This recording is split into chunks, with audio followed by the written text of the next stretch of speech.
that all shakes out with the Tigers. But I think they're sort of in a position where it's like, this might be our best chance of, really competing for a championship for the next couple of years until we kind of,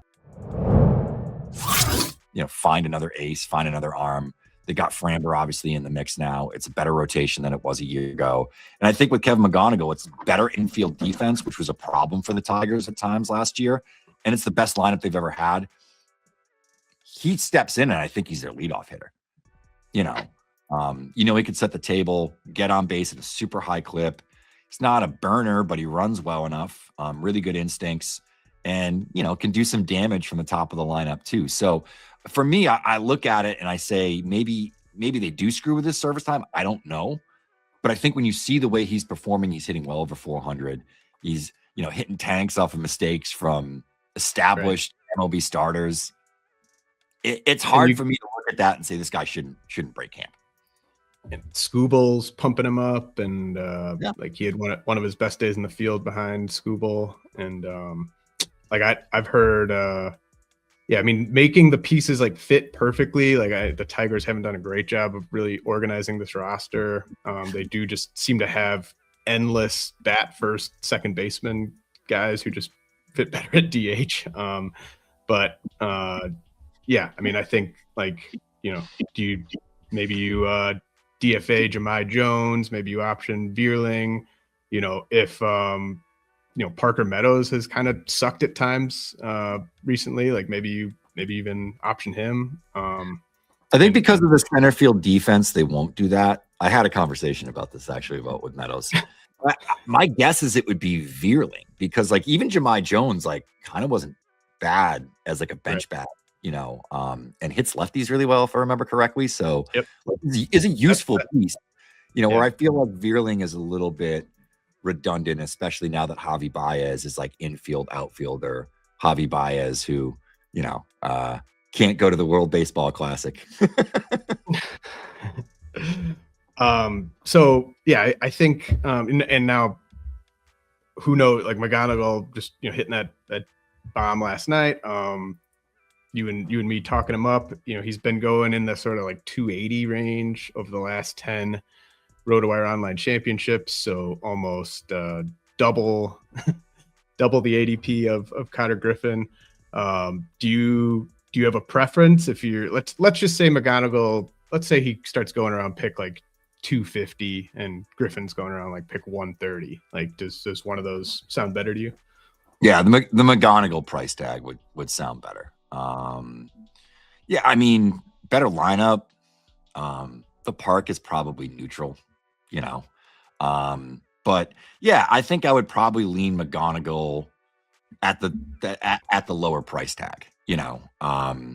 I had both of these guys on the board in tout, but I needed a second baseman and was already pretty sturdy at shortstop. I had two shortstops at that point, and I ended up going with JJ Weatherholt because he has the second base eligibility. So I've kind of contradicted that a little bit too. And I think, he's another guy that's in the mix for me in terms of, a rookie that could put up excellent numbers and has a really clear path to playing time now that Brendan Donovan has been, moved to the Mariners. So I think there's three rookies here that could, potentially start from day one and have a pretty sizable impact. So I'm going to take the guy that's probably going for the biggest discount, because the three of those guys, just in a 1 year vacuum, honestly, any of them could end up having the best season. I still think long-term it's Griffin.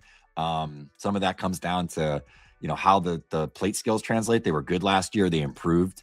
But he seems to comes out of the break, comes out of the off season very aggressive, and that kind of ticked off and tapered off as the season went, and he got more patient and whatever. Could just be, respecting and seeing more pitches. I've seen the same in spring training. He's barely walked, and he's been looking to put the ball in play, where I think the profile is a little bit more well-rounded at this point at the plate with McGonigal, that I think it would just translate a little bit easier. There's a little bit less questions. The upside with Griffin is much higher than it is with the other two guys. But I think when you look at McGonigal and then, our number 3 prospect and certainly a tier down, JJ Weatherholt is kind of, in the same boat where, they'll hit for enough power, but the batting average floor is going to be pretty high. which is not always something you're going to get with rookies. Yeah, I didn't include Weatherholt just because I feel like he's definitely on the opening day roster, and like people just kind of are drafting him as if he's just the opening day second baseman. Exactly. Kind of a bummer that he's like, we don't know when he's going to when or if he picks up third base eligibility. That'd be nice to have the corner middle there. But I wanted to ask you about a guy who is entering the year third base eligible, no longer technically a prospect. I know you and I are probably thankful for that. But Jordan Lawler moving to center field. I love that. I actually remember when he got drafted with that great shortstop class. I actually thought he would be a better center fielder like right away. And I like the move there. He's obviously having an amazing start to spring training. And just kind of curious where you're at on Jordan Lawler. He's been sort of out of sight, out of mind for a while. Getting kind of pushed up into the top 300 for ADP, getting drafted kind of right by where Kevin McGonigal is. Are you thinking Lawler might be overrated with this spring start, underrated, properly rated? Where are you at on Jordan Lawler right now? I mean, it's just been a matter of him staying on the field and the team giving him an opportunity to play every day. And that hasn't been there. The underlying skills throughout his minor league career have been solid. He's always gotten on base at a high clip. He's run more than I expected coming out of high school, maybe hit for a little bit less power, but there's enough power there. There's certainly speed, and, the swing decisions and on base ability are excellent. Particularly in an OBP league, I'm probably more likely to take a chance on Lawler. I don't love the player. Been disappointed at times. It's always frustrating when you get these types of players that miss as much time as they do. Walker Jenkins falls into this category, and I think he's a super talented player. Chase DeLauder, one of my favorite players, certainly falls into this category. So that becomes a concern, is, how durable is this guy? I do think when it comes to position players, it can be a little bit more fluky. I know in Jeff Zimmerman and Tanner Bell's book, The Process, they kind of talk about like Ian Kinsler as an example of like, the hitters that's injured and it's kind of fluky. And then it hits a point where it's not like pitchers. It's not always super indicative of a guy necessarily being injury prone. Soft tissue injuries, that's a little different. So we have to see, but sometimes when it's nicks and bruises and stuff like that, guys can be injury prone until they're not. Like Ian Kinsler in the first half of his career was super injury prone, and then all of a sudden became like an Iron Man in the second half of his career. So I think that stuff can happen with position players. They can kind of move past that stuff. Sometimes it's bad luck, sometimes just changing a couple of things. Pitchers, arm injuries, shoulder injuries, obviously a concern. So there is some concern there. But that said, when you listen to some of the comments that were made as reporters were asking about like Ryan Waldschmidt's opportunity to potentially make the team, it seemed like they're very committed to giving Lawler some run there in center field. So I think he's a good enough hitter.